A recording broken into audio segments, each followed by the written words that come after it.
Meu chefe tentou me matar incendiando a minha casa por causa de herança. E quem me salvou foi uma menina em situação de rua que eu conheci, dando R$ 5 na porta de um café. Se você acha que sabe quem é perigoso e quem é gente do bem, escuta isso até o fim. E, se em algum momento essa história cutucar alguma ferida sua, respira fundo comigo, porque eu também custei a acreditar no que estava na minha cara. Eu sou a dona, contadora, 54 anos, morando sozinha num sobrado simples no Tatuapé. Minha vida era sempre a mesma: ônibus lotado. Centro de São Paulo. Prédio de vidro da Bradley, Associados. Planilha. Chefe gritando: silêncio em casa. Até a Maia aparecer na porta da Starbucks da esquina. Ela dormia encolhida num casaco cinza. Mochila como travesseiro. Um dia eu reparei num livro aberto do lado da cabeça dela: O Sol é para Todos. Adolescente de rua lendo Harper Lee, às 7 da manhã, mexeu comigo de um jeito que eu não soube explicar. Parei e perguntei: você já comeu alguma coisa hoje?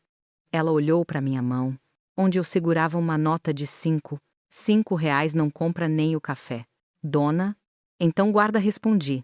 O café eu compro lá dentro. Ela hesitou, depois deu de ombros. Eu sou a Maia. A partir daquele dia, virou rotina. Todo dia eu deixava R$ 5. Às vezes um pão de queijo ou uma marmita, e ficavam uns minutos conversando. Sobre o calor, o livro. A polícia que mandava ela sumir. A gente correndo para trabalhar e fingindo que não via. Você já reparou como é fácil tratar gente como paisagem? Eu também fazia isso.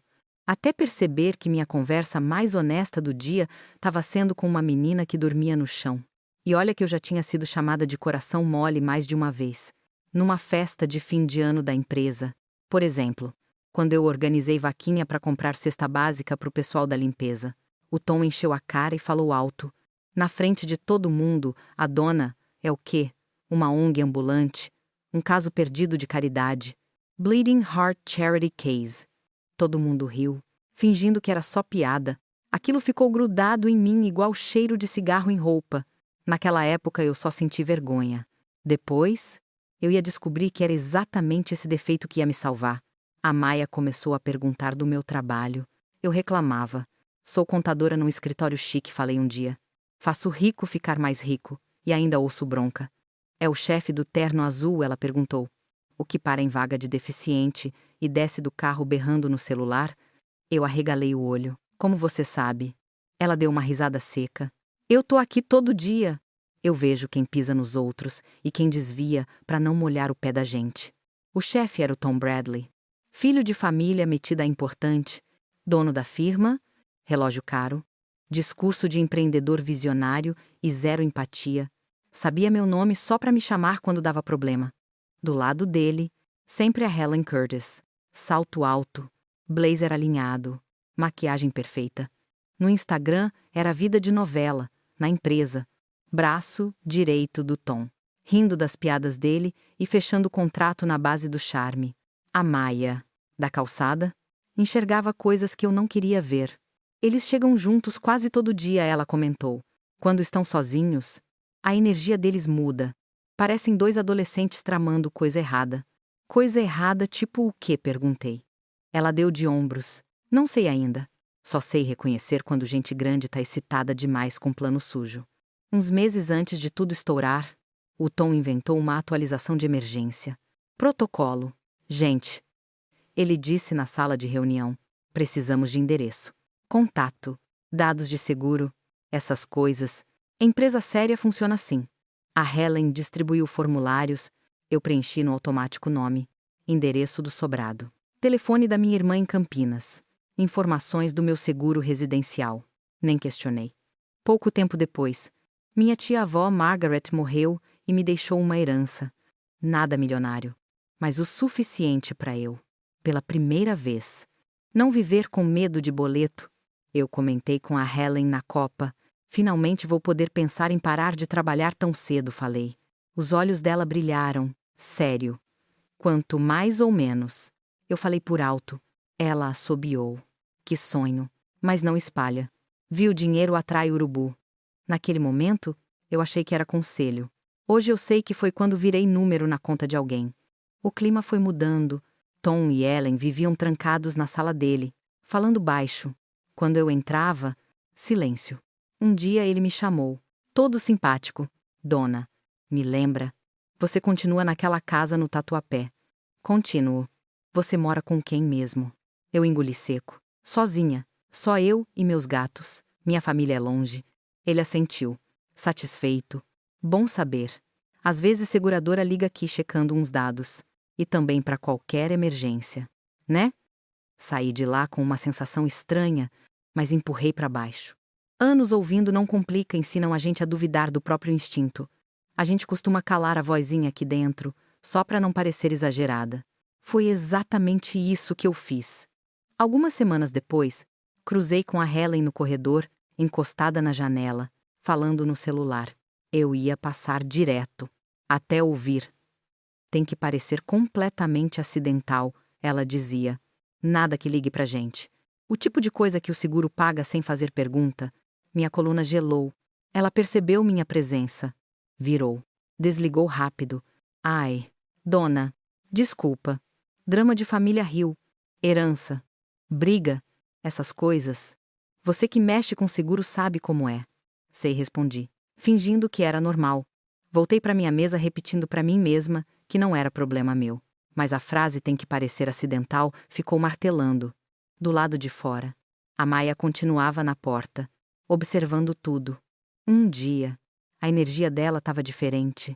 Em vez de encolhida no chão, ela estava sentada, séria, encarando o prédio. Assim que me viu, levantou. Até que enfim falou.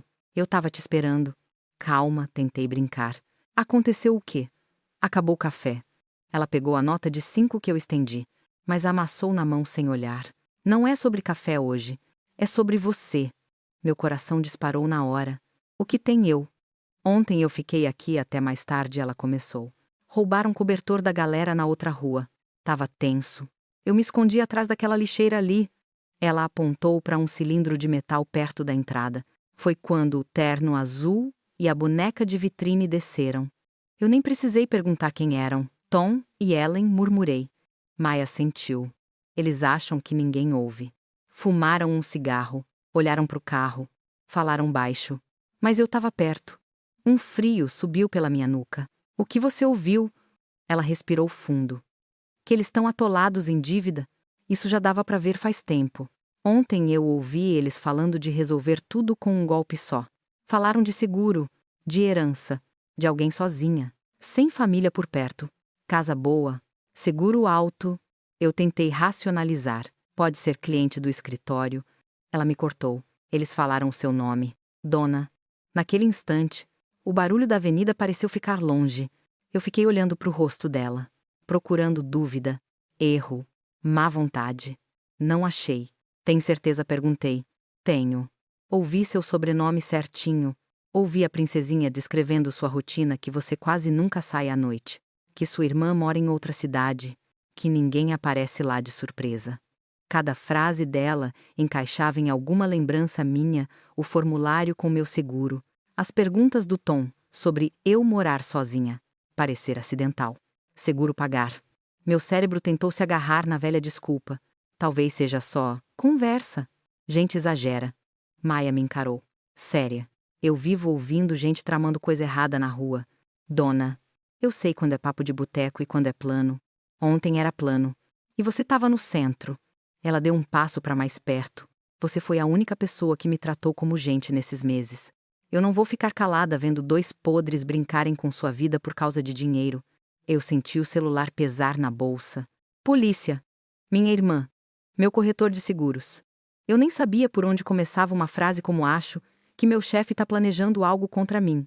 Levantei os olhos para o prédio. No segundo andar, atrás do vidro espelhado, duas sombras se aproximaram da janela. Tom e Ellen.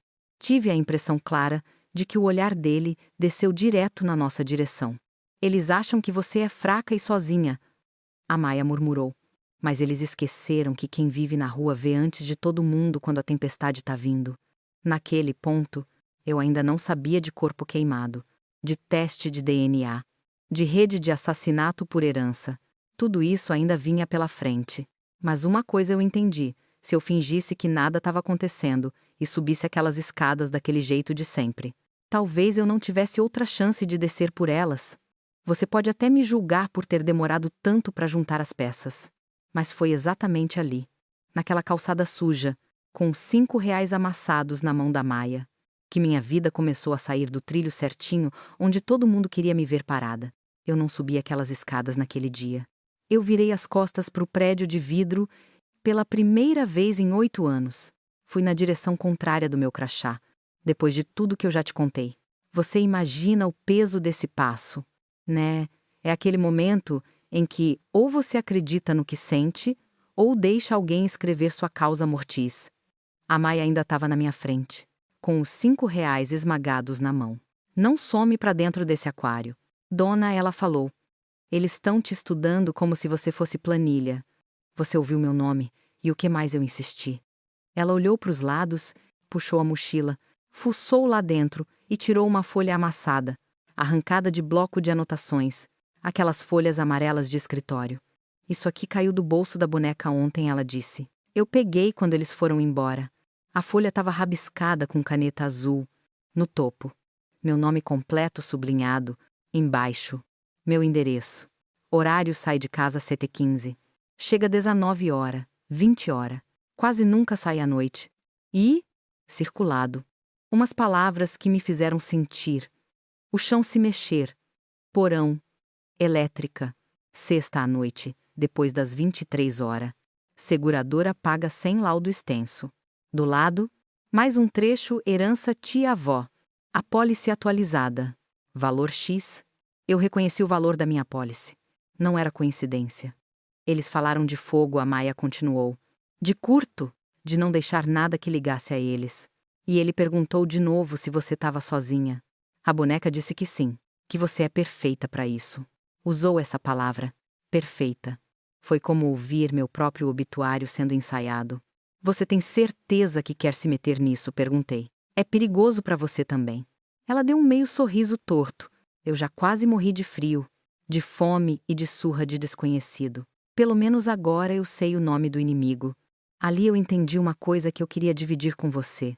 Tem horas que o medo de agir é menor do que o medo de continuar fingindo que tá tudo bem. Você já sentiu isso?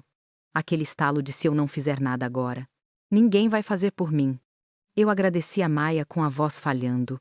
Guardei a folha dentro da bolsa. Bem no fundo, como se fosse relíquia ou bomba. Eu vou pro escritório, falei. Mas não vou fazer o que eles estão esperando. Ela me segurou pelo braço. Fica esperta. Dona, e se der, compra um chip novo. Um celular baratinho. Nunca é demais ter um plano B. Entrei no prédio com a sensação clara de estar invadindo território inimigo. Cada clique de salto no piso frio parecia ecoar demais. Na recepção, o porteiro deu bom dia, como sempre. Eu respondi no automático, mas minha cabeça estava em outro lugar. No elevador, sozinha, eu me ouvi respirar alto. Eles estão planejando um incêndio.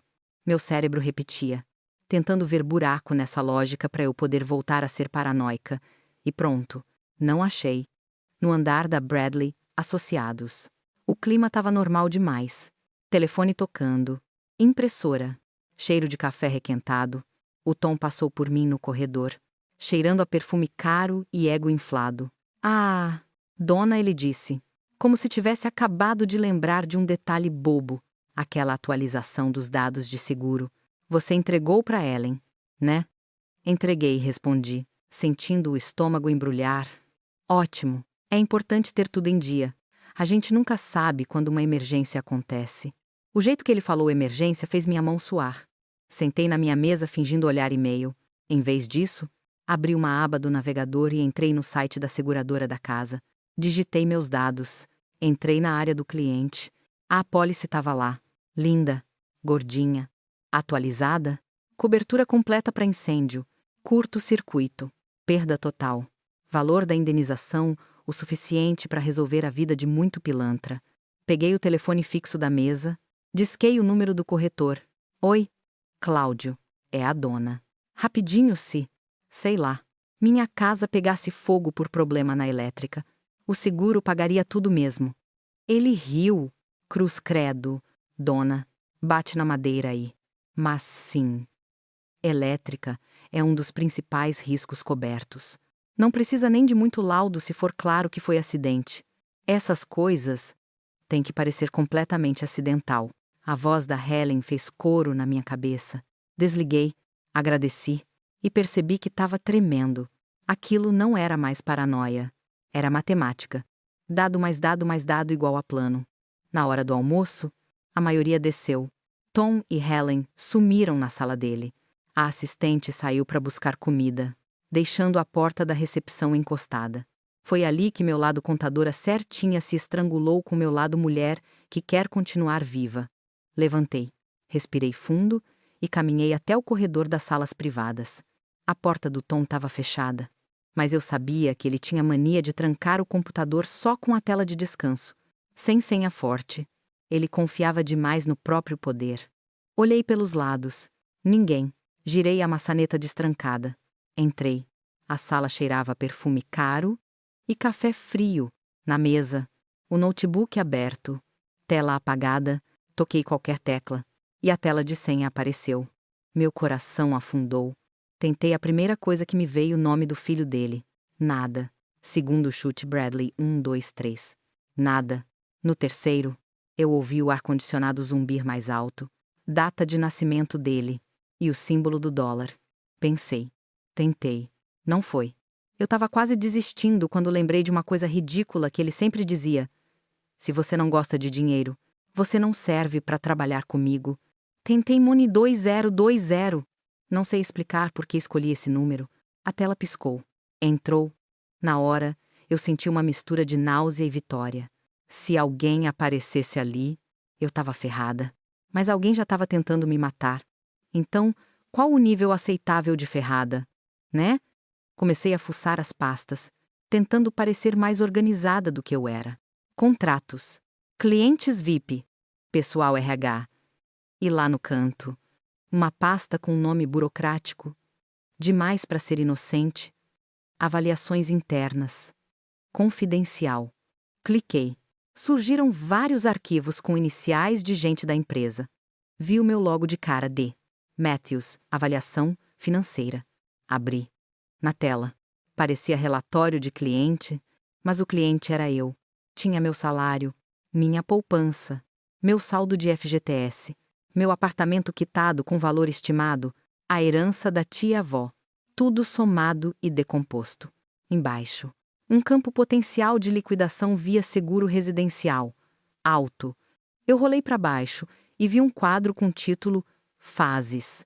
Fase 1, coleta de dados com data do tal formulário. Fase 2, eliminar DM através de incêndio residencial sexta-noite. Curto elétrico porão. Fase 3, acionar seguro. Will em favor de HC. Fase 4, distribuição de ativos conforme contrato externo. Eliminar DM. Eu li aquela frase como se estivesse fora do meu corpo. Eu era sigla num plano. Falei em voz alta, só para ter certeza que existia. Eu sou a DM. Abri o arquivo seguinte. Testamento, DM, HC, Draft, DocX. Tinha um modelo de testamento falso, com meu nome, meu CPF. Tudo certinho, dizendo que eu, em plena consciência, deixava todos os meus bens, móveis e imóveis, exclusivamente a minha querida amiga e colega Ellen Curtis, por considerar que ela me apoiou mais do que minha própria família. Eu quase ri. Eu mal dividia café com a Ellen. No final do documento, um campo para assinatura, já com um garrancho escaneado parecido com a minha rubrica. Eu senti a bile subir.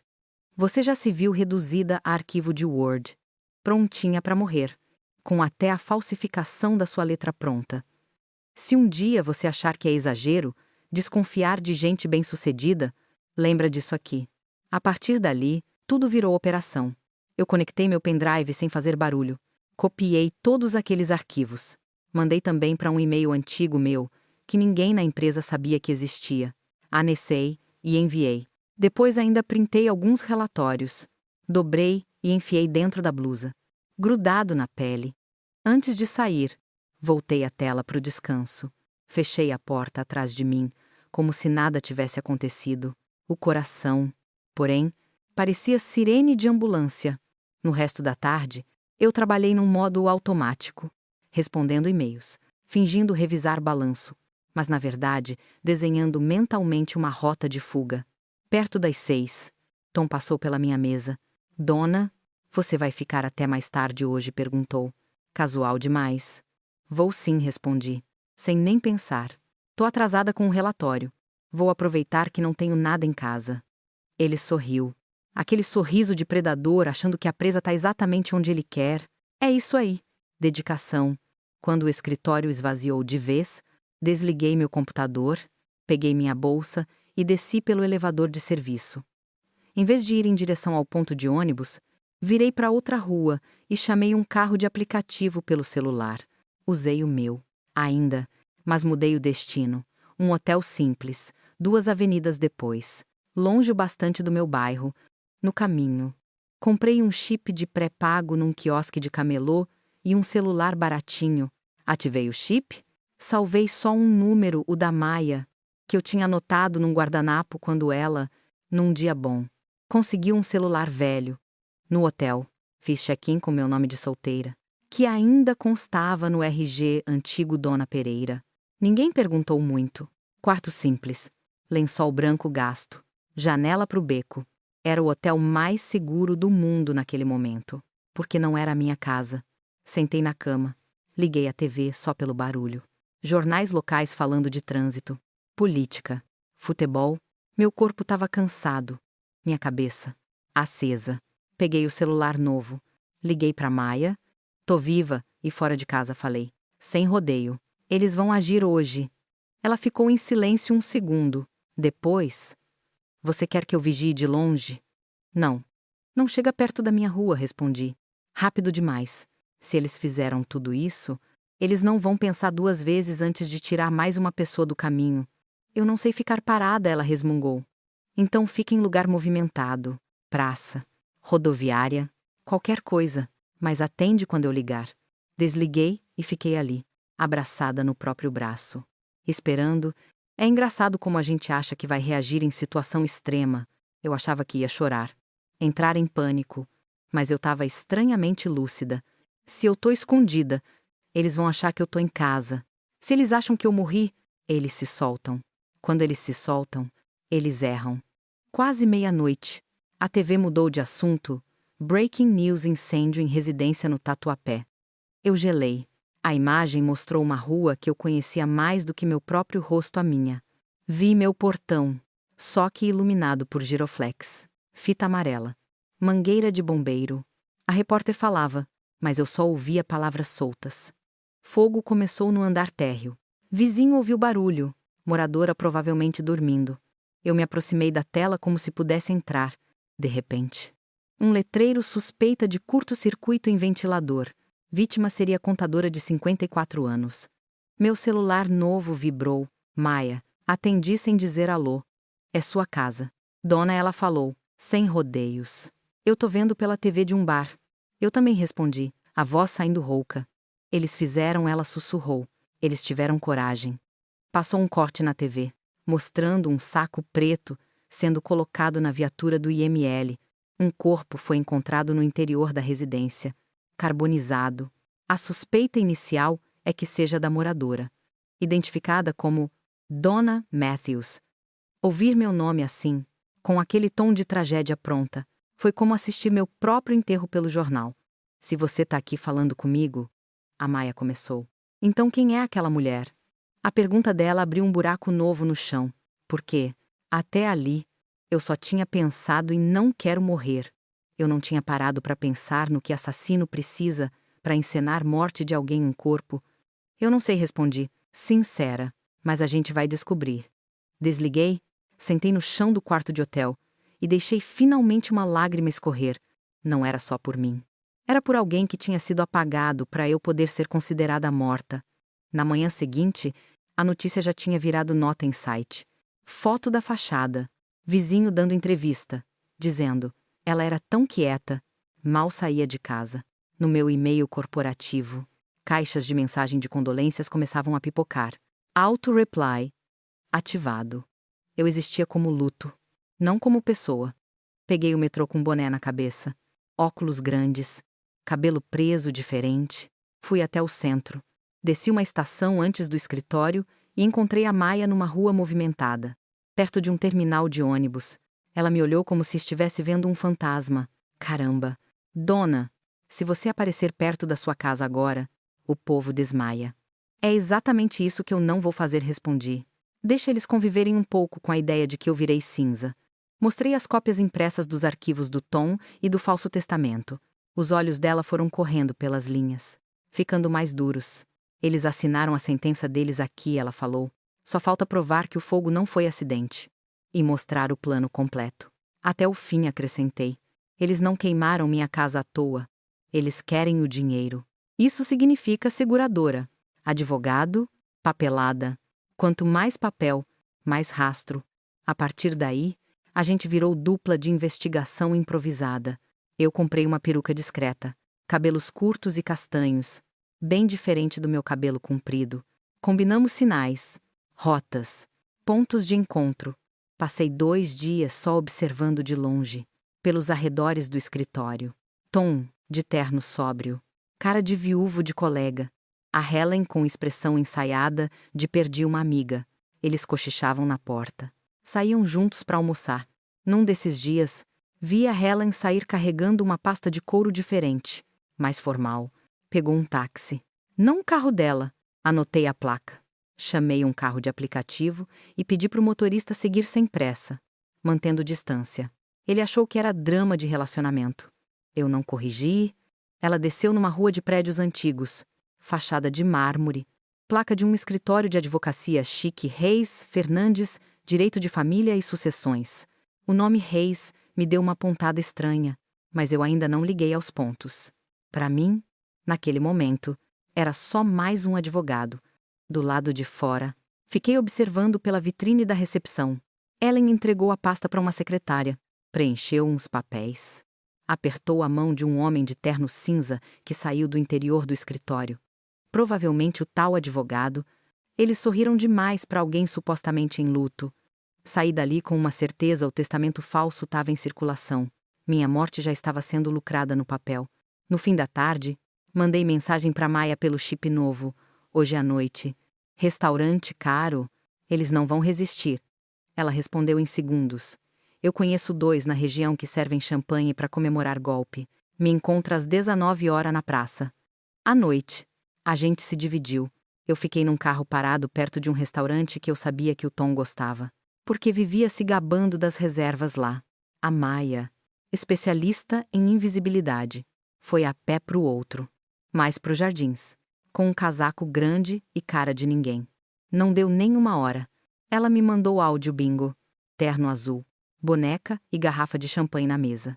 Ele acabou de fazer brinde aos novos começos, à liberdade financeira.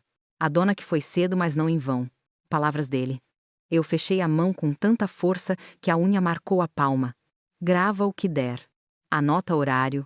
Tudo. Mas não deixa perceberem que você tá olhando.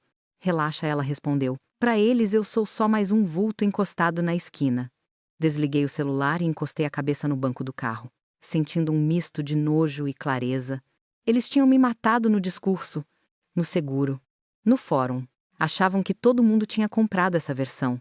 Mas alguém ali na cidade sabia que a morta não só andava, como tinha pendrive, cópia de relatório e uma adolescente de rua com a melhor cabeça estratégica que eu já tinha visto. Naquela noite, enquanto Tom e Ellen brindavam a minha morte com champanhe importado, eu tomei a decisão que faltava. Eu ia sair da sombra, mas não para eles. Eu ia bater na porta de uma delegacia com meu atestado de óbito numa mão e o plano deles impresso na outra. E eu confesso, naquele momento, pela primeira vez, eu senti mais raiva do que medo. Eu entrei na delegacia ainda com a raiva queimando mais forte do que o medo. Depois de tudo que eu já te contei, você imagina o que é atravessar aquela porta, levando, na bolsa, a prova de que tem gente planejando a sua morte como se fosse planilha de Excel. Era plantão de manhã. Gente sentada em cadeira de plástico. Cartaz amarelado de violência doméstica. Denuncie. Telefone tocando. Eu fui direto no balcão. Eu preciso falar com a delegada responsável pelo incêndio no Tatuapé, falei. O da casa da dona Matthews? O escrivão me olhou por cima do monitor. Conhecida da vítima. Eu sou a vítima. Ele arregalou os olhos. Acho que é aí que minha história começa a parecer roteiro de série para quem tá de fora. Para mim, era só terça-feira. Demorou alguns minutos, até que uma mulher de uns 40 e poucos, cabelo preso num coque prático, entrou na recepção com uma pasta na mão, oriental, olhar atento. Sou a delegada Sarah Chen. Ela se apresentou. Me disseram que a morta chegou querendo conversar. Ela falou com ironia, mas sem deboche. Aquilo me deu coragem. Fui com ela para uma sala pequena, ar-condicionado meio fraco, uma mesa de metal, 2 cadeiras de cada lado. Você sabe que, oficialmente, você tá morta? Ela começou, abrindo um bloco. Corpo queimado, casa destruída, vizinhança inteira chorando. Se isso for piada, é daquelas que dá cadeia.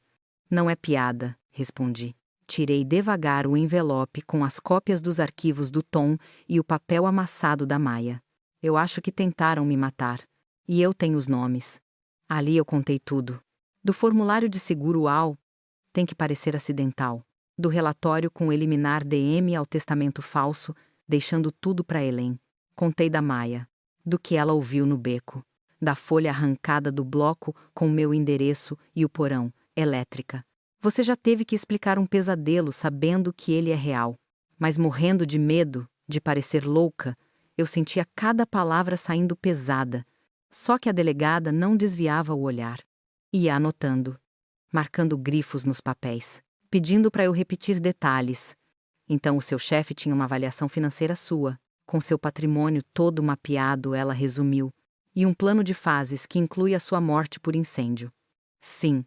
E uma colega de trabalho seria beneficiária de um testamento que você nunca assinou. Exato. Ela respirou fundo, recostou na cadeira. E o incêndio aconteceu.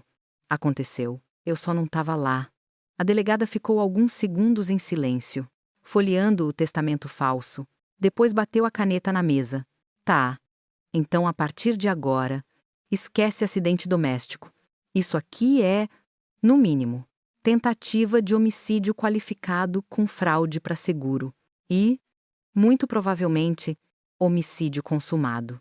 Porque tinha um corpo na sua casa. Dona, essa frase cortou, eu engoli seco. Vocês já sabem quem era. Ainda não, ela respondeu. O corpo estava bem queimado, mas o IML já mandou laudo preliminar. É isso que eu ia te mostrar mais tarde. Ela pegou outra pasta, tirou um papel, girou na minha direção. Mulher, aparentando entre 50 e 60 anos, sinais de desnutrição, dentes em péssimo estado, sem documento, e tem um detalhe importante: traumatismo craniano antes do fogo. Tradução: alguém bateu naquela mulher na cabeça e depois acendeu o fósforo. Ela não morreu no incêndio, murmurei. Provavelmente não, a delegada confirmou. O fogo foi para apagar o crime e para vestir o corpo com a sua identidade. Eu senti o estômago virar. A imagem da Maia no batente da Starbucks, encolhida num casaco cinza, explodiu na minha mente. Uma mulher em situação parecida podia ter virado meu substituto na fogueira. A gente precisa saber quem ela era, falei. Nem que leve anos. Ela não pode virar só corpo, não identificado, número qualquer. A delegada me olhou de um jeito diferente ali. Não era mais só policial e depoente. Era mulher falando com mulher. Se depender de mim, ela vai ter nome, disse. Mas para isso, eu vou precisar de você e da Maia. Ela mandou chamar a Maia pela equipe da rua. Explicou pelo telefone que eu estava viva, que era seguro vir. Meia hora depois, a menina entrou na delegacia com o casaco surrado, o olhar desconfiado e a postura de quem já sabia que aquele lugar não era feito para ouvir gente como ela, só para prender. Eu não tô presa, né? Ela perguntou, antes de sentar. Não hoje, a delegada respondeu. Hoje você é testemunha importante. Eu vi o que essa frase fez no rosto da Maia. Foi a primeira vez em muito tempo, talvez na vida, que ela ouviu importante e você na mesma linha. Ela contou de novo que ouviu atrás da lixeira o Tom falando em resolver as dívidas com um golpe só. A Ellen respondendo que a seguradora nem vai questionar. Ela é sozinha. Vai parecer só mais uma senhora distraída com fio pelado. Falou do papel caindo do bolso, da letra da Ellen, do meu nome anotado com capricho. A delegada anotou tudo. Perguntou se a Maia toparia reconhecer a voz deles, se necessário. Topo, ela disse. Só não quero voltar para dormir na mesma esquina hoje. Se eles podem matar alguém e botar fogo na casa, podem muito bem me apagar também. Você pode achar exagero, mas pensa se esses dois são capazes de caçar uma mulher vulnerável na rua para jogar no fogo no meu lugar. Por que poupariam a única testemunha que ouviu o plano? A delegada assentiu. Eu vou ver com a assistência social e com a promotoria uma forma de proteção provisória para você. Não prometo mansão, mas pelo menos hoje você não volta para a calçada. Quando a Maia saiu da sala com uma policial, eu quase chorei. Não por pena, por alívio. Era a primeira vez que eu via o mundo se mexendo 1 milímetro na direção certa para ela. E agora perguntei: o que acontece com o Tom e a Ellen? A delegada fechou a pasta com um estalo. Agora, eu vou pedir mandado de prisão e de busca e apreensão no escritório. Se o juiz não estiver dormindo em pé, sai ainda hoje. E eu quero ver a cara deles quando descobrirem que a morta está cooperando com a polícia. Você, no meu lugar, iria ver, ou se esconderia. Seja sincera, porque eu fui ver. Ficamos eu e a Maia já com uma blusa emprestada da delegacia. Cabelo preso, diferente, num carro descaracterizado, do outro lado da rua da Bradley. Associados. Eu de peruca, óculos, coração na boca, ela, inquieta, mas firme. A viatura parou na porta. 2 policiais fardados e a delegada desceram. Dava para ver até o porteiro endireitando a postura. Uns minutos depois, os 3 subiram no elevador. O tempo ali embaixo pareceu borracha. Funcionário chegando atrasado. Cliente saindo. Moto passando, de repente. O elevador abriu de novo. Tom saiu primeiro, algemado, tentando manter pose de indignado. Ellen vinha atrás, pálida, maquiagem derretendo. Também algemada. Eles desceram a escada olhando para o chão. Até que o Tom, por reflexo de macho que acha que manda, varreu a rua com os olhos, bateu no nosso carro, mas não me reconheceu. Para ele, eu estava em saco preto num armário gelado. Isso é um absurdo, dava para ouvir ele reclamando. Eu quero falar com meu advogado. E eu quero falar com o diabo todo dia. Mas me contento em falar com o juiz, respondeu a delegada, sem paciência. A Ellen tentou uma cartada. Isso é um engano. Nós somos vítimas também. A dona era minha amiga. Saía amiga pela boca dela. E eu sentia vontade física de rir. Mas fiquei quieta. A vingança ali ia ser outra. Depois que eles foram embora nas viaturas, a delegada voltou para o carro onde a gente estava. Apreendemos o computador do Tom, pastas da Ellen, celular dos dois, disse. E achamos mais cópias do testamento. Fotos de vocês duas juntas. E-mail dela falando: minha querida amiga dona. Ela montou um dossiê de amizade para apresentar para juiz. Então, além de tentarem me matar, ainda tinham feito um álbum da mentira. Foi rápido. No dia seguinte, a audiência no fórum para validar o testamento já estava agendada. A Ellen, previdente, tinha entrado com o pedido assim que saiu a primeira notícia do incêndio. Ela não queria perder tempo deixando meu dinheiro parado. A delegada me chamou numa sala reservada no próprio fórum. A estratégia é simples, ela explicou. A gente deixa ela apresentar o teatro inteiro. Quando o juiz estiver quase comprando, você entra, eu quero ver o chão sumir dos pés dela. Cheguei no fórum com roupa neutra, peruca, maquiagem leve, parecia outra pessoa, mas meu coração denunciava quem eu era. A Maia não pôde ir, estava sendo encaixada num abrigo provisório, com papelada correndo. Ela me mandou mensagem. Desce o caixão dela. Na sala de audiência. O clima era de burocracia. Juiz cansado, assessor digitando, pilha de processos. Helen sentada ao lado de um advogado engomadinho, parecia viúva de amiga rica, lenço preto, rosto abatido na medida certa. Processo de inventário e partilha de bens de Dona Matthews, o juiz anunciou. Requerente, Helen Curtis. Suposta herdeira testamentária. Suposta, eu já gostei. O advogado dela levantou. Fez discurso. Meritíssimo. Minha cliente e a falecida eram amigas íntimas há mais de 10 anos. Trouxemos fotos, e-mails. declarações de colegas de trabalho comprovando esse vínculo afetivo. A senhora Matthews, sem laços familiares próximos, decidiu deixar todo o seu patrimônio à única pessoa em quem confiava. Eu quase tossi alto nessa parte. A delegada, na fileira de trás, encostou a caneta no queixo. Disfarçando o sorriso, eles apresentaram o testamento falso. O juiz folheou, fez cara de paisagem. A assinatura parece autêntica, comentou. Existe alguma objeção do Ministério Público? O promotor pigarreou. Ainda estamos analisando as circunstâncias do falecimento. Meritíssimo. Mas, a princípio, não há impugnação formal. Foi aí que a delegada levantou a mão. Excelência. Antes de prosseguir, eu gostaria de pedir autorização para incluir uma parte interessada. O juiz franziu a testa. Quem seria? Ela virou de leve a cabeça na minha direção. Meu corpo gelou, mas minhas pernas levantaram. Eu caminhei até a frente. Tirei os óculos. Encarei a Ellen. O som que saiu da boca dela não foi palavra. Foi um meio grito sufocado. Você... Ela balbuciou, levantando da cadeira. Você tá morta. Eu vi. Eu... Pois é, eu respondi. A voz firme de um jeito que eu não sabia que tinha. Parece que o fogo errou de endereço. A sala inteira ficou em silêncio. O juiz largou a caneta. O advogado dela começou a suar. Dona, ele gaguejou. Há um equívoco evidente aqui. O equívoco, a delegada cortou, é uma pessoa vivíssima ser declarada morta, ter a casa incendiada e ver uma colega tentar se apropriar dos bens com um testamento falsificado. Ela entregou para o juiz a pasta com os documentos, o plano em fases, a avaliação financeira, as cópias do testamento em Word com comentário de edição, tudo. O juiz demorou uns minutos lendo. Quando levantou os olhos, o tom era outro.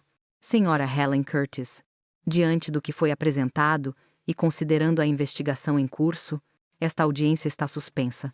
E a senhora, a partir deste momento, está presa em flagrante por uso de documento falso, tentativa de fraude processual e o que mais vier no pacote. A Helen desabou na cadeira, chorando feio, sem elegância. Mas eu só tentou apagar uma pessoa viva do mapa jurídico, o juiz completou. Algo bem corriqueiro, imagino. Os policiais se aproximaram. Recolocaram as algemas nela. Eu fiquei olhando, tentando achar algum resquício daquela colega simpática que me oferecia café na copa. Não tinha mais. Só via uma desconhecida que tinha assinado minha sentença de morte sem piscar. Depois da audiência, numa sala reservada, a delegada jogou mais uma bomba em cima da mesa. A equipe de contabilidade forense começou a olhar as contas da empresa do Tom. Ela disse. Tinha gente reclamando de dinheiro sumido fazia tempo. E sabe o que apareceu? Um padrão. Ela puxou um gráfico impresso, cheio de linhas e datas. Em pelo menos 4 casos, clientes ou pessoas próximas a clientes morreram em acidentes poucos meses depois de mudanças em testamentos e apólices. Queda de escada, acidente de carro, incêndio. E adivinha quem fazia toda a papelada? Tom e Ellen, eu murmurei. E um advogado externo que aparece em todos os processos como consultor ou procurador, ela completou. Um tal de William Hayes. O nome bateu em mim com atraso. Era o mesmo da placa no escritório de heranças onde a Helen tinha entrado com a pasta. Maya apareceu na porta, com um agente ao lado. Tinha vindo dar mais detalhes do beco. Eu lembrei de uma coisa, ela falou. Entrando, naquela noite, quando eles estavam falando do plano, a boneca disse assim: nosso chefe vai ficar orgulhoso. Eu não entendi, na hora. Agora esse nome aí, esse Reis, tá fazendo sentido demais. A delegada cruzou os braços. Então Tom e Helen não são só 2 malucos gananciosos. São parte de alguma coisa maior, com um chefe que fornece oportunidades. Tipo franquia de assassinato, a Maya resumiu, com aquele humor preto dela. A ideia de uma rede inteira matando gente por herança começou a crescer, pesada. E junto dela, outro medo se tem chefe. E o chefe não foi preso. A história ainda estava longe de acabar. Naquela noite, eu voltei pro hotel, exausta. Nem parecia o mesmo quarto simples de antes. Agora tinha papelada demais. cópias de relatório, cartão da delegada, contato da promotoria. Eu sentei na cama e fiquei olhando para o nada, tentando entender como minha vida de contadora, escondida atrás de planilha, tinha virado isso. Você já sentiu que tá no olho de um furacão que não foi você que começou, mas agora não tem mais como voltar para a beiradinha? Era assim.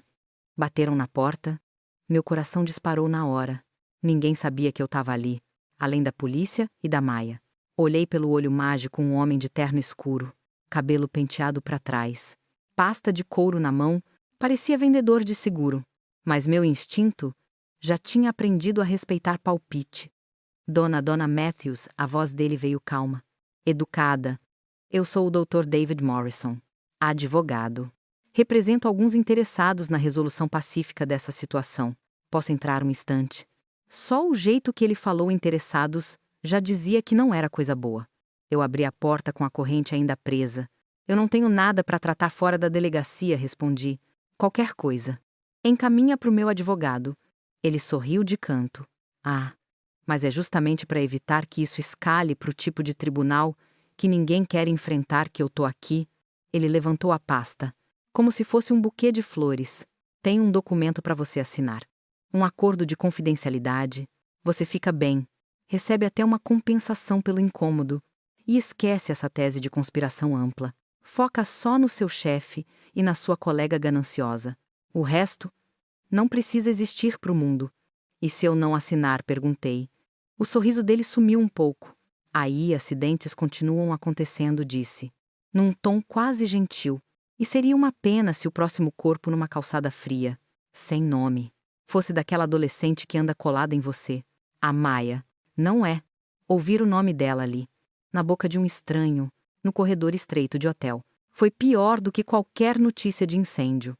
Naquele momento, eu entendi que o fogo na minha casa era só a ponta de um sistema inteiro podre, e que agora, eu e a Maia, tínhamos subido de nível na lista de problemas deles. Você consegue imaginar a sensação de saber que alguém assim sabe onde você dorme, sabe o nome da única pessoa que você quer proteger e ainda acha que pode comprar o seu silêncio com um papel?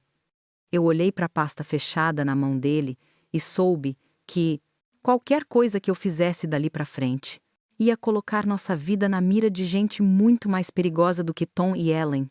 Naquele corredor de hotel, com o advogado me ameaçando com a morte da Maia, eu entendi que o Tom e a Helen eram só estagiários do inferno. Depois de tudo que eu já te contei, você sabe, tem uma hora em que o medo muda de forma e vira outra coisa. Quase um ódio calmo. Eu encarei o Morrison pela fresta da porta, corrente ainda presa. Você sabe o nome da Maia por quê? Perguntei.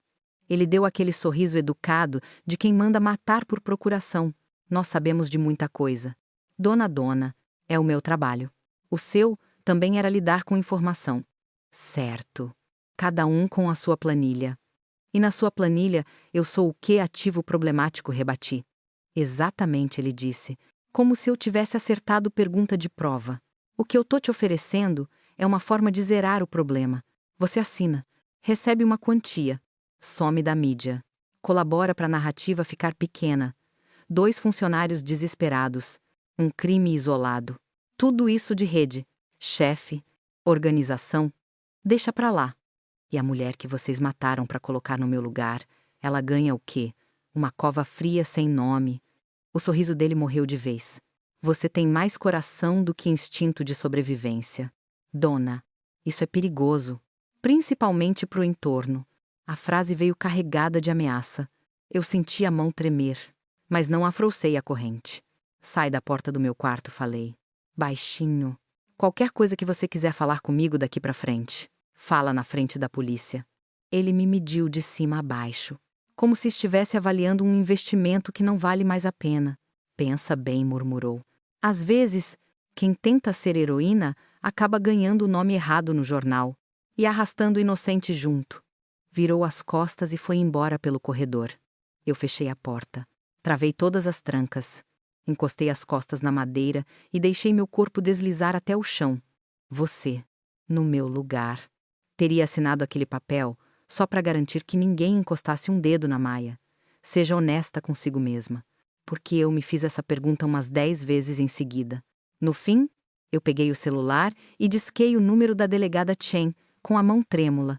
Contei tudo ao advogado. A pasta. A ameaça com o nome da Maia. Ele foi até você, ela repetiu, indignada. Num hotel que só eu e mais meia dúzia sabíamos que você estava. Exato. Do outro lado da linha, eu senti o silêncio pesado de quem começa a juntar peças demais. Dona, eu. Vou ser sincera. Isso já saiu do tamanho de delegacia da capital faz tempo. Eu vou acionar a Polícia Federal. A gente vai precisar subir o nível. No dia seguinte, eu estava numa sala de reunião fria num prédio da PF. Mesa grande, bandeira do Brasil num canto, café forte, num copinho de plástico. Comigo, a delegada Chen. Do outro lado, uma mulher de blazer escuro, cabelo cacheado preso, olhar firme. Agente federal Patrícia Ross, ela se apresentou, estendendo a mão. Seu caso chegou na mesa da gente antes de você saber. A diferença é que agora a gente tem nome, rosto e provas. Ela abriu um notebook. Girou a tela na minha direção. Uma planilha cheia de linhas. Nomes, datas, locais. O que aconteceu com você não é novidade, ela falou. Sem rodeios. A gente vem cruzando registros de mortes acidentais ligadas a heranças e seguros há uns anos. Queda em escada. Colisão de carro. Incêndio por curto. Intoxicação. Sempre depois de mudança em testamento ou apólice. Ela rolou a tela. Eu vi números que me deram enjoo 50, 60, 70. William Hayes aparece como advogado ou consultor. Em boa parte desses casos completou. E, em alguns, Tom Bradley e Helen Curtis surgem como facilitadores locais. Meu nome também estava ali.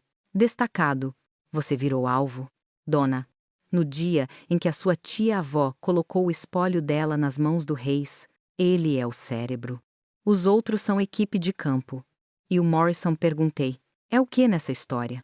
O cão de guarda jurídico, ela respondeu, aquele que leva documento. Ameaça. Oferece acordo, se funcionar. Ótimo.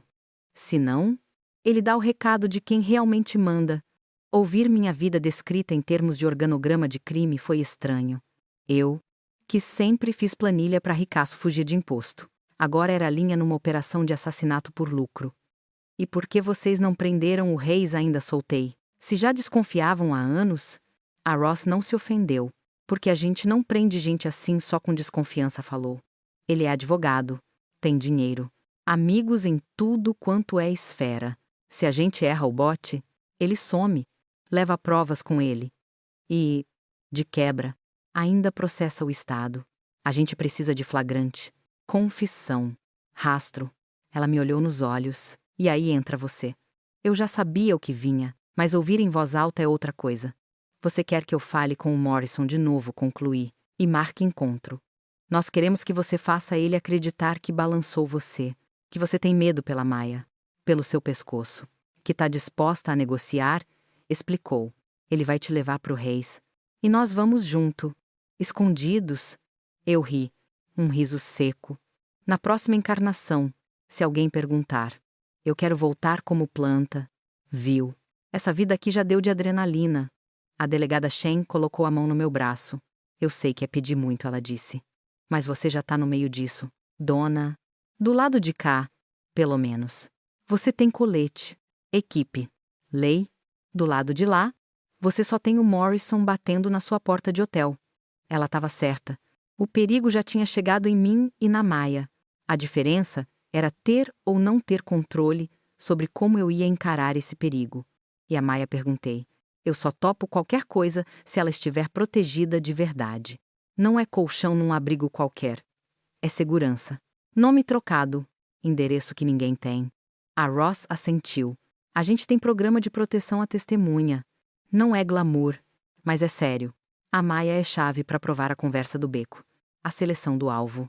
Ela vai ser tratada como tal. Mais tarde, a gente contou para Maia num prédio discreto, desses da União, corredor sem graça, sala com sofá gasto, mas cheiro de limpeza. Ela ouviu tudo calada, de perna balançando. Então eu viro o que perguntou. No final, testemunha oficial da República. Do jeito torto. Sim, respondi. Ela bufou, meio rindo. Engraçado. A cidade inteira finge que eu não existo quando peço R$ 2 no farol, mas quando rico, começa a morrer demais. Aí lembram que morador de rua tem ouvido, bom, você tá com medo, perguntei. Tô, ela respondeu, sem teatrinho, mas eu tô muito mais com raiva. A qualquer momento podia ser eu naquele saco preto, em vez da mulher que estava na sua casa. E eu não vou engolir isso calada. Se depois de tudo isso, você ainda acha que gente em situação de rua é invisível, pensa que foi justamente essa invisibilidade que permitiu a Maia ouvir o que ninguém mais ouvia. Com o esquema do programa de proteção ajustado, horários, endereços novos, a Ross me trouxe de volta para o plano. Você vai ligar pro Morrison com esse roteiro aqui, ela explicou, deslizando um papel na minha frente. Diz que pensou melhor, que a situação tá grande, que você quer garantir a segurança da menina e a sua. Mostra medo, mas não demais.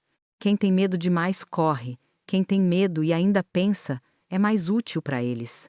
E se ele desconfiar, perguntei. Aí é porque ele já desconfiou antes. E esse jogo tá perdido do mesmo jeito. Ela respondeu, seca. Mas eu aposto que ele não vai resistir a uma chance de corrigir a rota com você. No dia seguinte, com o aparelho federal gravando, eu disquei o número que ele tinha deixado no cartão. Dr. Morrison. Aqui é a dona? Ele demorou um segundo a responder. Fico aliviado de ouvir sua voz. Dona, pensei que tivesse tomado uma decisão precipitada. Eu deixei um pouco de tremor na fala. Sem exagerar. Eu pensei a noite inteira. Eu não quero que nada aconteça com a Maia. Nem comigo. Eu quero entender melhor essa proposta que você mencionou. Silêncio breve. Quase o som de um sorriso. Ótimo. Alguns assuntos não são para telefone, disse. Tem um lugar onde eu me sinto mais à vontade para tratar temas sensíveis. Um galpão que a nossa empresa de clientes usa para guardar documentos antigos, discreto, seguro. Você se incomoda com ambientes industriais. Se ele soubesse como eu já estava acostumada com fábrica de morte, ia mudar de metáfora. Eu concordei. Ele passou o endereço na zona industrial. Horário à noite. Papo de menos movimento, mais privacidade. A PF preparou o circo. Colete leve por baixo da roupa. Microfone escondido na gola. Ponto no ouvido, que só ligariam em emergência, para não atrapalhar. Ross me explicou as palavras-chave. Se eu falasse não vou conseguir dormir depois disso, era sinal de que eu estava sentindo risco imediato. Se eu falasse tá muito frio aqui dentro, era código para ele, tá armado na minha frente. Você não é policial, a Ross repetiu, olhando nos meus olhos. Você não vai bancar heroína. O seu trabalho é fazer eles falarem. Confissão. Detalhe. Nome. O resto é com a gente. Eu assenti. Por dentro, eu era um liquidificador ligado na máxima. Por fora, tentei parecer só uma contadora cansada demais para pensar. À noite, o carro da PF me deixou a uma quadra do galpão indicado. Zona cinza. Poucas luzes. Caminhão estacionado. Cachorro latindo ao longe. O prédio era de tijolo velho. Portão de ferro meio enferrujado. Uma plaquinha qualquer com o nome de uma empresa de logística que eu nunca tinha ouvido. Respirei fundo antes de bater. O portão abriu para dentro, devagar, revelando o Morrison. Impecável de terno, mesmo naquele cenário de filme policial barato. Dona, ele disse, abrindo os braços como se estivesse recebendo visita num consultório. Fico feliz que tenha vindo. Entrei. Lá dentro, cheiro de poeira e óleo. Prateleiras de metal, pallets empilhados. No fundo, uma mesa improvisada, 2 cadeiras, uma luminária forte demais para o resto do escuro. Sentado ali, arrumando uns papéis como se fosse reunião de negócios. Estava o homem que eu já tinha visto de relance no escritório de heranças, cabelo grisalho bem cortado, óculos discretos, terno, cinza, caro. Ele levantou quando me viu. Dona Matthews, ele falou, estendendo a mão. Finalmente em circunstâncias um pouco mais francas, William Hayes. Eu não aceitei a mão. Você era advogado da minha tia-avó, falei, e agora eu descubro que também é o cérebro por trás de gente tentando me matar.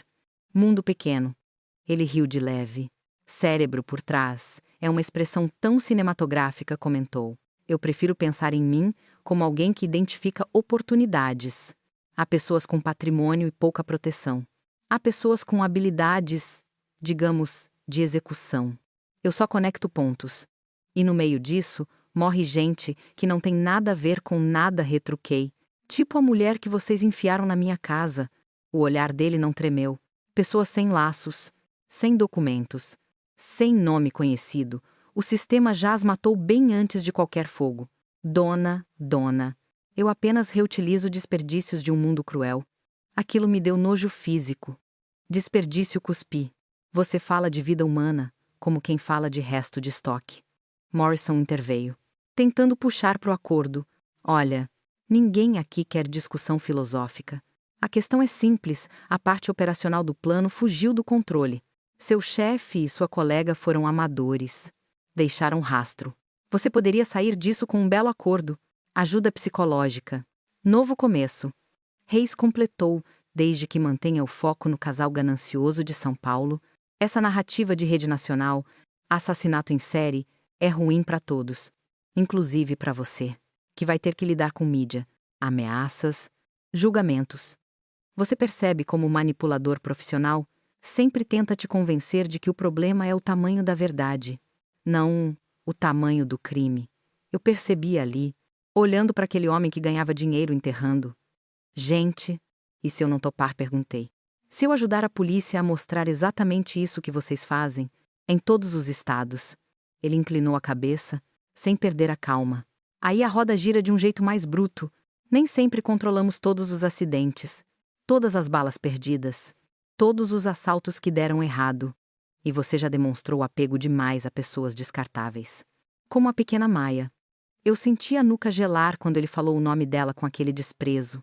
Antes que eu respondesse, percebi o Morrison se mexendo diferente ao meu lado. A mão dele desceu para a cintura. E ali, a frase de código acendeu na minha cabeça. Olha, eu não sei você, mas eu não vou conseguir dormir depois disso, falei. Olhando fixo para a arma que começava a aparecer, Reis soltou um suspiro impaciente. David, não precisa teatralizar. Mas já era tarde. Morrison puxou a pistola inteira para fora, apontando na altura do meu peito. A gente tentou o caminho civilizado, ele disse. O resto agora é dano colateral. Eu mal tive tempo de registrar. Do lado de fora, um grito. Polícia Federal, ninguém se mexe. O galpão explodiu em barulho, porta arrombada. Eco de botas. Luzes fortes de lanterna, cortando a penumbra. Morrison virou na direção do som, a arma ainda na mão. Houve um clarão. Um estampido alto demais para o meu coração. Eu me joguei atrás da prateleira mais próxima por instinto. Quando o zunido no ouvido diminuiu, a cena estava em câmera lenta. Morrison caído, mão sangrando. Arma escorregando pelo chão. 2 agentes da PF sobre ele, gritando para ele largar tudo. Reis, com as mãos erguidas. Rosto finalmente sem postura de advogado caro. Só medo puro. A agente Ross saiu do grupo. Veio até mim. Colete. Fuzil pendurado. Respiração pesada. Tá inteira? Perguntou. Eu consegui só balançar a cabeça. Pegamos o que precisávamos, ela disse, apontando para o gravador preso na minha gola. Ele se entregou inteiro. Oportunidades. Desperdícios. Ameaça. A testemunha. Referência à rede. Vai dar trabalho pro advogado dele explicar isso. Horas depois, já na sede da PF, eu estava numa sala mais clara, sem cheiro de óleo, mas com o mesmo peso no peito. A Ross abriu outra pasta, dessa vez com documentos que tinham sido apreendidos nos escritórios de Reis e em cofres espalhados por aí. Registros de pagamento para equipes em várias cidades. Lista de alvos com valor estimado de herança e seguro. Cruzamento de datas, com mortes já ocorridas. Ela explicou. A gente está falando de pelo menos 70 casos em 5 anos. Talvez mais. 70 pessoas que viraram número na planilha de alguém como ele. E minha tia-avó, perguntei, a voz fina. Pelo que a gente viu, a morte dela foi natural, respondeu a Ross. Ele não precisou antecipar nada, mas usou o processo do espólio para te mapear como alvo com bom custo-benefício. Custo-benefício. Era isso, eu tinha virado um bom negócio. Ela continuou. A sua decisão de não voltar para casa naquela noite não salvou só você. Dona, Ela obrigou eles a acelerar, improvisar, cometer erro. E é nesse erro que a gente vai pendurar o Reis e companhia no tribunal. Mais tarde, quando finalmente liberaram a Maya para me ver numa sala segura, ela chegou com uma expressão que misturava orgulho e susto. Você encarou o chefão, então, ela disse, e ainda fez ele pagar de filósofo do lixo humano. Você ouviu o áudio? Perguntei. Me mostraram os trechos, ela respondeu. Ele falando de desperdício, de oportunidade. Se eu já tinha vontade de ver esse cara mofar antes, agora eu quero é que escrevam o nome dele na parede da cadeia, com prego. A gente riu sem graça. Era o riso de quem já chorou demais. Foi a Maya, com aquela cabeça que não deixa passar nada, que soltou a pergunta que calou a sala. Tá, vocês pegaram o advogado rico, o capanga, o casal assassino, mas tem uma coisa que não sai da minha cabeça. A Ross olhou para ela. Fala. Como é que o Morrison sabia o hotel certinho onde a dona estava? O andar? O nome falso que ela usou no check-in, ela perguntou. Porque isso aí não tá no Google, né? O silêncio que se seguiu foi diferente dos outros. Não era mais silêncio de alívio. Era silêncio de desconfiança. A agente federal fechou a pasta devagar. Essa é uma excelente pergunta. Maya disse, séria. E, se a resposta for a que eu tô imaginando, a gente não tem problema só com advogado assassino. Não. A gente tem vazamento dentro da própria casa. Eu olhei da Ross para Maya e senti aquele velho frio na espinha voltar. Porque, se o monstro também veste distintivo, a história fica muito mais suja do que eu queria admitir. Descobrir que o monstro também pode usar distintivo foi pior do que ouvir o Reis falando de gente como desperdício. Depois de tudo que eu já te contei, você imagina o peso de perceber que não era só a gangue dos advogados assassinos, tinha gente do próprio sistema, ajudando eles a escolher quem morre. A pergunta da Maya sobre o hotel ficou batendo na sala como mosca presa. Como é que o Morrison sabia onde a dona estava? A agente Ross fechou a pasta devagar, olhando para mim e para ela. Informação de hotel não vaza assim, ela disse. Para ele saber seu nome de solteira, o andar, o horário. Alguém do lado de cá passou. Ela levantou, respirou fundo. A partir de agora, além de investigação de homicídio e organização criminosa, a gente abre inquérito de corrupção e vazamento de dados. Isso significa que, até a casa ficar limpa, vocês duas ficam em proteção máxima. Você confiaria em proteção de um sistema que acabou de mostrar que tá furado? Eu te falo, é um tipo de fé estranha, mais cálculo do que crença. Eu não confiava em o Estado, eu confiava na cara da delegada Shen, na voz da Ross, em meia dúzia de pessoas que eu via ralando de verdade. Levaram a gente para uma casa da União num condomínio afastado, endereço que não aparece nem em mapa de aplicativo. Casa simples, parede branca, móveis básicos. Para quem tinha vindo de calçada e de sobrado queimado, parecia quase luxo. A Maya estranhou o silêncio. Essa casa é tão quieta que dá para ouvir o pensamento, reclamou. Na rua, o barulho pelo menos distrai. Aqui o barulho é outro, respondi. É o da cabeça da gente reaprendendo a não dormir com um olho aberto. Naquela primeira noite, eu mal preguei o olho. Fiquei deitada, encarando o teto, pensando em policial, vendendo informação de testemunha para advogado assassino, pensando na mulher sem nome que morreu no meu lugar, pensando em quantas donas e quantas Maias tinham passado invisíveis por esse esquema antes da gente. Você já deitou na cama e sentiu que o colchão é feito de culpa? Era isso. Culpa de estar viva. Culpa de não ter percebido antes. Culpa de estar com um teto enquanto tanta gente seguia dormindo em marquise.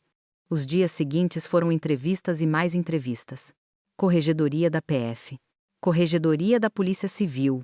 Setor interno do Ministério Público. Gente séria e gente fazendo cara séria. A Ross não escondia a irritação. A gente vai cavar até o osso, ela prometeu. Se tiver delegado, escrivão, promotor, servidor de vara vendendo informação pro Reis, vai cair todo mundo junto. E caiu. Meses depois, já com o Reis preso preventivamente e o Morrison respondendo por tentativa de homicídio de testemunha, a Ross chegou na nossa casa de proteção com um sorriso cansado. Achamos o buraco, 2 investigadores da Polícia Civil que tinham acesso ao sistema de ocorrências e endereços protegidos, um promotor estadual que engavetava denúncias estranhas de acidentes ligados à herança, e um servidor federal da área de execução penal que passava informação de presos com dinheiro para possíveis negociações de morte conveniente de parentes. O Morrison não adivinhou seu hotel, a Ross explicou. Um dos investigadores puxou o registro do boletim de ocorrência e repassou o endereço em troca de pagamento. Dá até para ver o Pix. Eu juro. Eu ouvi a Maia resmungar baixinho Pix para matar gente. Esse país perdeu qualquer vergonha. Ela tinha razão. Veio então a fase que eu nunca imaginei viver, sair do esconderijo para falar em Brasília. Não como turista de excursão, mas como testemunha central de um caso que já estava nos jornais do Brasil todo. A gente via as notícias pela TV. Advogado de heranças é suspeito de chefiar esquema de assassinato por seguro. Apelidaram de Clube dos Herdeiros Mortos. Colocaram minha casa queimada em tudo quanto é telejornal. Usaram foto minha antiga do LinkedIn. Aquela que eu mesma achava sem graça. Engraçado como a gente só valoriza uma foto sem graça quando quase não tem outra. Quando chamaram a gente para depor num colegiado de procuradores e conselheiros em Brasília, o mais perto que o Brasil tem de um grande júri, eu treme. Não por medo de falar, mas por medo de ser engolida por mais uma estrutura grande demais. O prédio em Brasília era tudo aquilo que você imagina: mármore, ar-condicionado gelado demais, muito terno caro, andando apressado, muito crachá balançando. Eu e a Maia subindo rampa com escolta, as duas de roupa emprestada, cabelo arrumado pela equipe da proteção. A sensação era de 2 figurantes que, sem querer, viraram protagonistas na cena mais pesada do filme. Na sala, fileira de gente importante atrás de mesas. Microfone. Brasão da República na parede. Um dos procuradores abriu a gravação. Vamos ouvir agora o relato da senhora Donna Matthews sobre os fatos relacionados à tentativa de homicídio, fraude à seguradora e demais elementos conexos. Eu contei? De novo. Starbucks. R$ 5. Tom. Ellen. O dossiê com meu patrimônio. O eliminar DM. O testamento falso. A noite do fogo. O corpo que não era meu. O Reis no galpão, chamando gente de desperdício. Mais do que detalhe técnico, eles queriam o que eu sentia.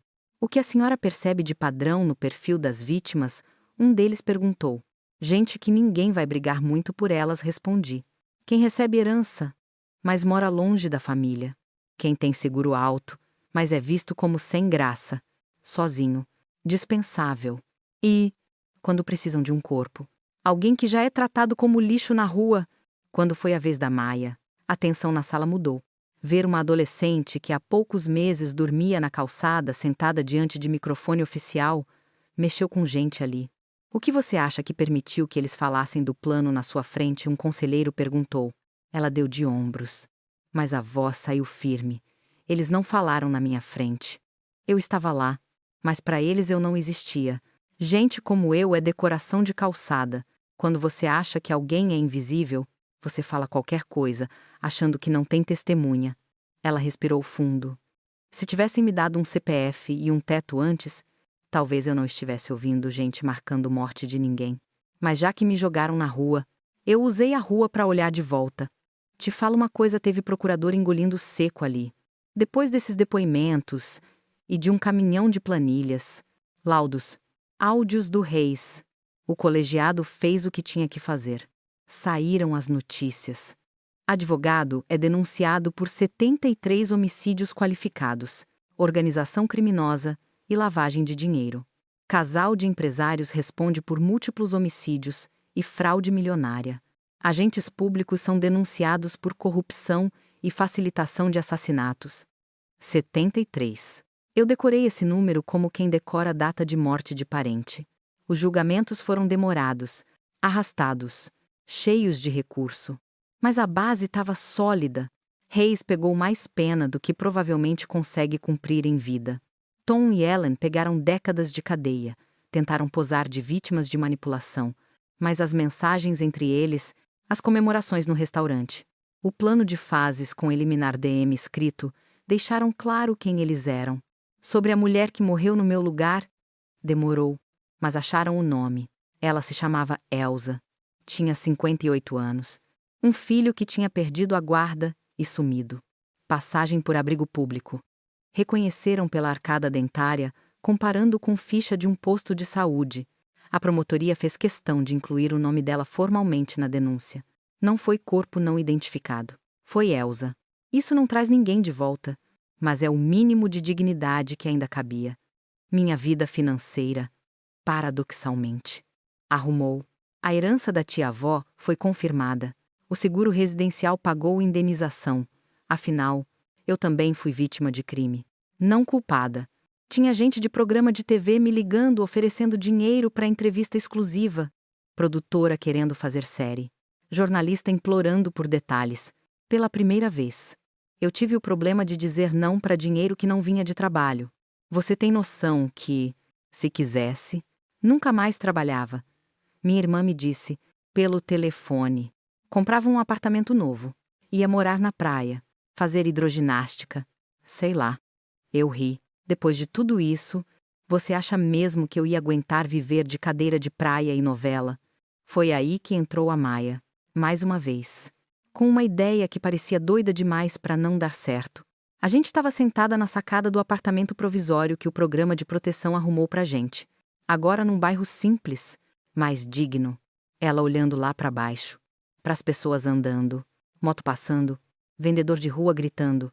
Sabe o que eu fico pensando? Ela começou. Quanta gente andando aí embaixo tá na mira de um outro reis que a gente nem conhece? Mais do que a gente consegue imaginar, respondi. E quanta gente invisível poderia estar ouvindo coisa importante? Se tivesse motivo para prestar atenção, ela continuou.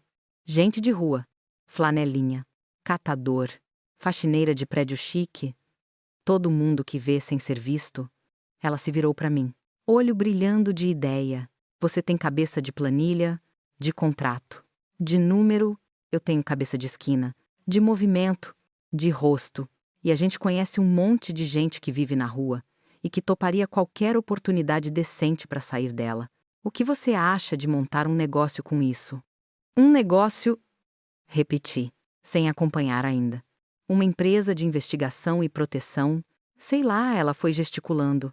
Agência de Segurança Civil, qualquer nome bonito. A gente oferece pra gente que tem medo de ser passada para trás, de ser alvo de golpe. Acompanhamento discreto. Quem investiga é ex-morador de rua treinado, ex-catador, gente que sabe circular sem fazer barulho. Ela riu. Em vez de matar herdeiro para lucrar, a gente protege herdeiro, idoso, gente vulnerável. Street Angel. Sei lá. Street Angel Investigations. Nome gringo para rico levar a sério. Eu fiquei um tempo sem falar. Aquilo fazia um sentido assustador. Você quer transformar o que usaram contra você em arma a favor de outras pessoas, resumi. Exatamente, ela respondeu. Eles chamaram a gente de caso de caridade. Coração mole? Beleza. Vamos ser a empresa dos corações moles mais perigosa da cidade. Você pode até achar exagero, mas naquele instante, ouvindo uma menina que meses antes pedia R$ 5 na porta de café planejar empresa, missão e marca. Eu senti que o mundo podia ser menos torto se a gente empurrasse um pouco na direção certa. A gente montou o plano, como quem monta denúncia por etapas. Usei parte da herança para abrir CNPJ. Registrar o nome Street Angel Investigations e alugar uma salinha numa sobreloja perto do centro. Fácil de chegar de ônibus. A Ross apresentou um advogado decente que ajudou a desenhar o escopo da empresa sem esbarrar em exigência de firma de detetive tradicional. Era consultoria de segurança, avaliação de risco, acompanhamento de rotina. A Maia ficou responsável por montar o que ela chamava de time de campo. Quero gente que saiba se misturar, mas que tenha juízo para não sair brincando de vigilante, ela dizia. Ela foi em abrigo, em ONG. Falou com pessoas que ela conhecia das ruas. De 15 convites, 10 aceitaram de cara. Ex-morador de rua que já tinha trabalhado de vigia informal, mulher que fazia bico de faxina em condomínio e sabia todos os atalhos. Rapaz que passava o dia ajudando a descarregar caminhão na feira e via todo tipo de rolo. Treinamento, nada de curso cheio de slide. A gente chamou uma psicóloga voluntária para falar de limites. Um ex-policial honesto, indicado pela Chain para ensinar noções básicas de segurança. Um defensor público para explicar o que pode e o que não pode. Para ninguém virar justiceiro. 6 meses depois, a salinha tinha virado escritório de verdade. 15 pessoas na folha. Todas ex-invisíveis. Foto 34 nova no crachá. Crachá com nome verdadeiro. Não apelido de rua. Café passado na hora. Quadro branco, cheio de setas e casos. Na parede principal, emoldurada, uma manchete. Advogado de heranças é condenado por 73 homicídios. Rede de assassinatos por seguro é desmontada com a ajuda de ex-moradora de rua e contadora dada como morta. Do lado, outra moldura menor, uma impressão daquele comentário do Tom, que alguém achou numa gravação de festa de fim de ano, Bleeding Heart Charity Case. Abaixo, a frase que a gente mandou fazer em vinil e colou na parede corações moles, casos pesados. Um dia, uma cliente nova entrou, mulher de uns 60, herdeira recente, com medo do sobrinho interesseiro, parou na frente da parede. Leu, riu sem jeito. Diferente o slogan. Aqui a gente trabalha justamente com o que os outros chamam de fraqueza, respondi. Empatia. Atenção. Paranoia saudável. Enquanto eu dizia isso, a Maia passou pelo corredor, distribuindo tarefas. Pedro, você hoje vai ficar de olho na movimentação do prédio da Dona Lúcia. Lembra que você tá ali para observar, não para enfrentar. Qualquer coisa estranha, liga. Juliana, revisa aquele relatório do condomínio. Vê se aquele síndico não tá aprontando com o dinheiro do fundo. Ela tinha virado diretora de operações de campo, mesmo que o cargo não estivesse escrito oficialmente em lugar nenhum. E, cada vez que eu a via coordenando o time, eu lembrava daquela menina encolhida no batente da Starbucks, segurando uma nota de 5 amassada. Tom e Ellen, de vez em quando, apareciam na TV, entrando no fórum para mais uma audiência. Rosto envelhecido, advogado falando em arrependimento, erro de julgamento, pressão de terceiros. Eu mudava de canal, não era mais sobre eles. O Reis estava trancado numa penitenciária federal, dando entrevista chorosa para programa dominical, dizendo que só ajudava clientes e que jamais mandaria matar alguém. Eu sabia. A PF sabia. O Ministério Público sabia, principalmente. As famílias das vítimas sabiam que era mentira. A sentença dele estava escrita mais nas planilhas apreendidas do que nas palavras dele. De vez em quando, eu passava em frente a alguma marquise cheia de cobertor velho e pensava na Elsa, agente, pela Street Angel. Começou a financiar documentos para quem queria regularizar a vida. RG, CPF. Título. Porque eu não queria mais que ninguém fosse desperdício nas mãos de gente como o Reis. Te confesso uma coisa até hoje. Quando eu escuto sirene de bombeiro à noite, meu corpo enrijece. Trauma não desaparece. Ele só aprende a sentar num canto. Mas junto com ele, nasceu outra coisa. Uma raiva organizada, do tipo que não explode. Planeja. Um fim de tarde. A gente estava fechando o escritório quando o telefone tocou. Era uma moça jovem, voz tremendo, dizendo que a avó tinha acabado de mudar testamento depois que um consultor apareceu oferecendo plano de proteção patrimonial e que agora a família estava recebendo ligações estranhas, sugerindo aumentos de seguro. Eu anotei o nome do tal consultor, o nome da seguradora, o bairro. A Maia, ouvindo só meu lado da conversa, já puxou o caderno de casos, olhos acesos. Mais um achando que descobriu a fórmula de matar em silêncio, ela murmurou. Azar o dele que, agora, na rua, também tem gente olhando de volta. Desliguei o telefone e fiquei alguns segundos em silêncio, sentindo aquele velho misto de medo e propósito. Porque, no fundo, é isso que eu queria que você levasse daqui quando alguém te chamar de coração mole. De caso de caridade. Lembra que foi exatamente isso que virou arma na mão da gente. E que tem muito predador por aí que nunca mais vai dormir tão tranquilo sabendo que, em alguma esquina, pode ter uma Maia ouvindo tudo.